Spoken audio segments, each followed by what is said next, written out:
बिस्मिल्लाहिर्रहमानिर्रहीम अस्सलाम वालेकुम। आज हम स्कीम लेकर आए हैं केमिस्ट्री की 2026 के पेपर के लिए। ये फेडरल बोर्ड की वेबसाइट पर भी मौजूद है, हमने उधर से ही उठाई है, आप उधर से भी जाकर देख सकते हो। इसी तरह हमने पिछले एनुअल आपकी 9th क्लास के भी अपलोड की थी और उसी के मुताबिक, इस स्कीम के मुताबिक ही पेपर आया था। कुछ बच्चों ने उस स्कीम को फॉलो किया था, उसे पता होगा, किसी ने नहीं किया, वो अभी भी वो स्कीम उठाकर कंपैरिजन कर सकते हैं अपने पास पेपर जो आपने दिया 9th का, बिल्कुल वही स्कीम है। और इसी के साथ साथ आज हम देखने लगे हैं केमिस्ट्री की 10th की 2026 की। वैसे हम डिस्क्रिप्शन में भी आपको पीडीएफ के फॉर्म में दे देंगे, उधर भी आप देख सकते हैं। सबसे पहले हम देखेंगे एमसीक्यूज। एमसीक्यूज हमारे पास 12 मार्क्स के होंगे।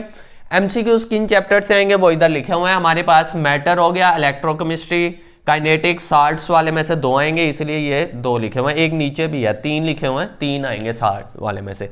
नाइट्रोजन, सल्फर और मेटल्स, काइनेटिक्स और स्टीचियोमेट्री, कार्बोक्सिल कंपाउंड और हमारे पास हाइड्रोक्सिल कंपाउंड और इलेक्ट्रोकेमिस्ट्री, यानी इन चैप्टर में से एमसीक्यूज आएंगे।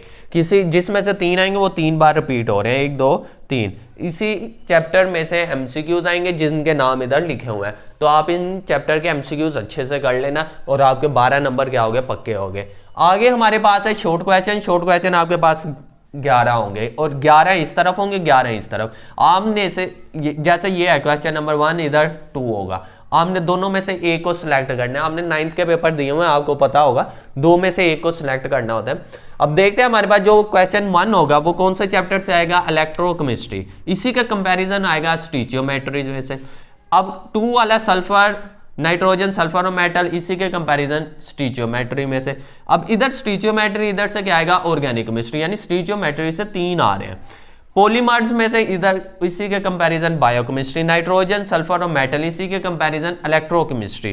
कार्बोक्सिल कंपाउंड, इसी के कंपैरिजन साल्ट्स वाला होगा। हाइड्रोकार्बन, इसी के कंपैरिजन नाइट्रोजन, सल्फर, इसमें से भी यानी 3 आ रहे हैं। नाइट्रोजन सल्फर वाले में से भी 3 आ रहे हैं। आगे देखते हैं हम हाइड्रोकार्बन, इधर भी क्या मौजूद है, हाइड्रोकार्बन, नाइट्रोजन, सल्फर। अब फिर आगे ये टोटल कितने हो गए, 4 हो गए, यानी इसका ये मतलब है ये चैप्टर मोस्ट इंपॉर्टेंट है।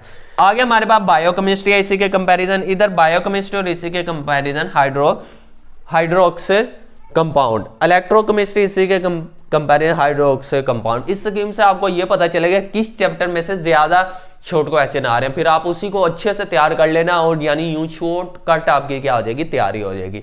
अब लॉन्ग की तरफ आते हैं। हमारे पास पार्ट 1 जो होगा वो का क्वेश्चन नंबर 3, हाइड्रोकार्बन, इसी के कंपैरिजन नाइट्रोजन, सल्फर और मेटल।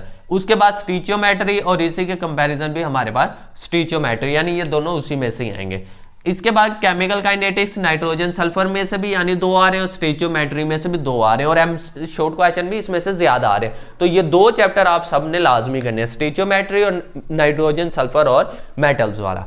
उसके बाद इलेक्ट्रोकेमिस्ट्री, इसी के कंपैरिजन पॉलीमर्स वाला। अब ये याद रखना कुछ क्वेश्चन 4 नंबर का होगा लॉन्ग वाले, इसीलिए 4 लिखा, और कुछ में से 6 का आएगा, उसके आगे हमने 6 लिख दिया। ये टोटल हमारे पास 20 नंबर के होंगे।